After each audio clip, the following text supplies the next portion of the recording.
बताओ कि तू पति के साथ रहबू कि देवर के साथ रहबू? हम देवर साथ रहें।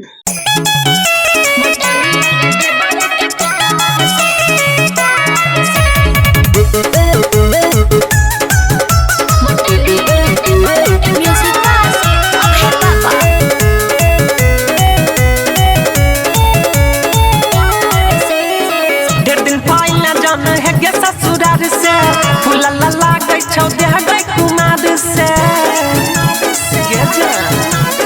ढेर दिन पहले जाना है गे ससुरार से फूला लला गई छौ देह गई कुमार से लहा गई छौ घुमावई रहो सैया थार से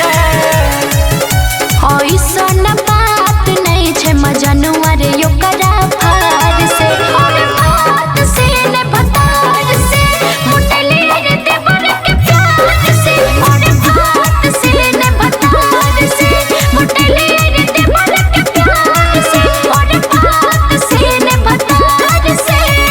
पति के साथ रहबू कि देवर के साथ रहबू? हम देवर साथ रहें।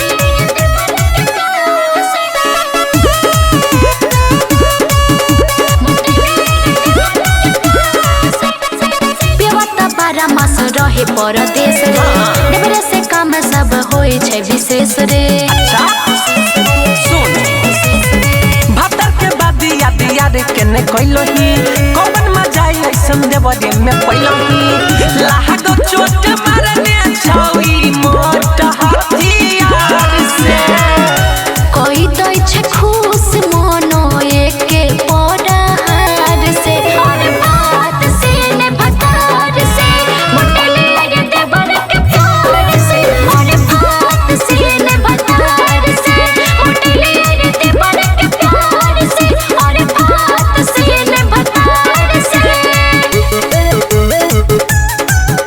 मुटले रे देवर के म्यूजिक से अक्षय पापा। पति के साथ रहबू कि देवर के साथ रहबू? हम देवर साथ रहें। भोले भतार से कम छे उमरिया करे छे प्यार जाता देवर सौरभ सूर्या। खिलबै छी सोई वाला दोसर के हिस्सा पहले नहीं याद के न छौ रजनी सब